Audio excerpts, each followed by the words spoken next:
A dying king, a cursed forest. 15 virgins entered the forest to find cure, to find the mysterious egg of life.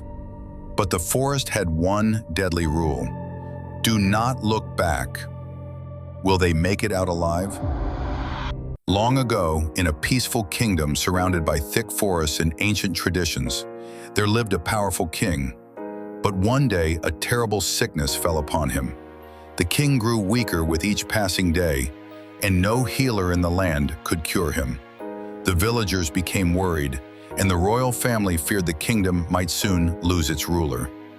Desperate for answers, the elders and villagers went to consult the chief priest of the village. The chief priest performed sacred rituals and called upon the spirits of the land.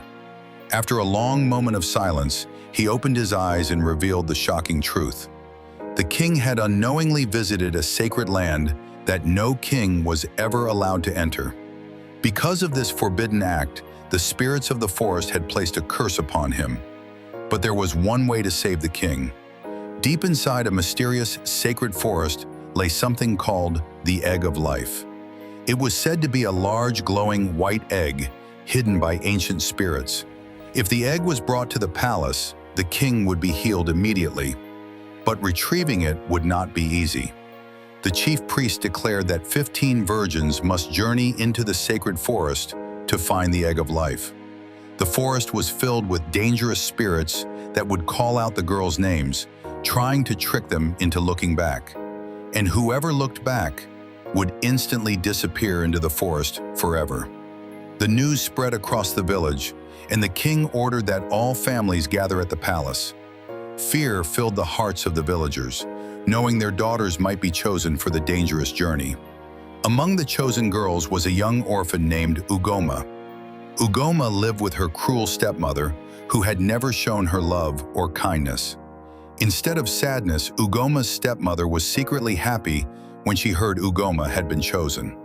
She believed the girl would never return.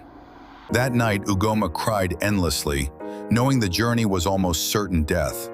But as she slept, something miraculous happened. Her late mother appeared to her in a dream.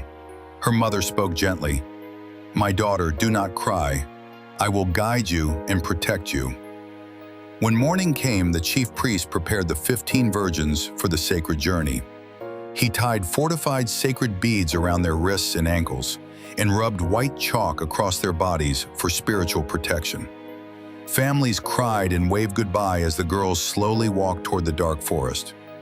Once inside the forest, strange whispers began to echo. Soft voices called from the shadows. "Ugoma, come back. Turn around." One by one, fear took over the girls.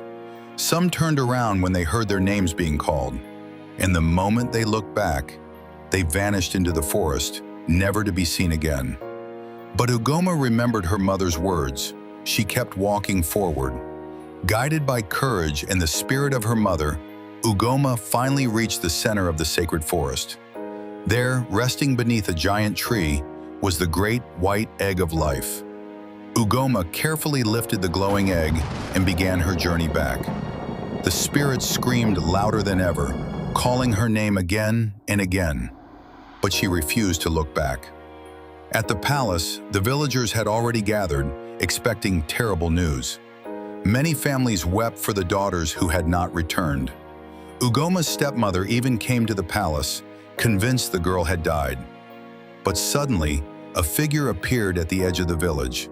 It was Ugoma, weak and exhausted, carrying the glowing egg of life. The villagers gasped in shock. She was the only one who had returned. When the egg was brought to the palace, the king was healed instantly. The kingdom erupted in celebration. Grateful for her bravery, the king said to Ugoma, "Ask for anything you desire, and it shall be yours." Ugoma thought for a moment before speaking. "My stepmother treated me with cruelty all my life. I ask that she be banished into the forest." The king granted her wish. Not long after, the prince fell in love with Ugoma and married her. She became Princess Ugoma, respected and admired throughout the kingdom. And every year, the villagers held a special ceremony to honor the 14 brave virgins who entered the forest but never returned. Their courage would never be forgotten. And the story of Ugoma and the Egg of Life was told for generations.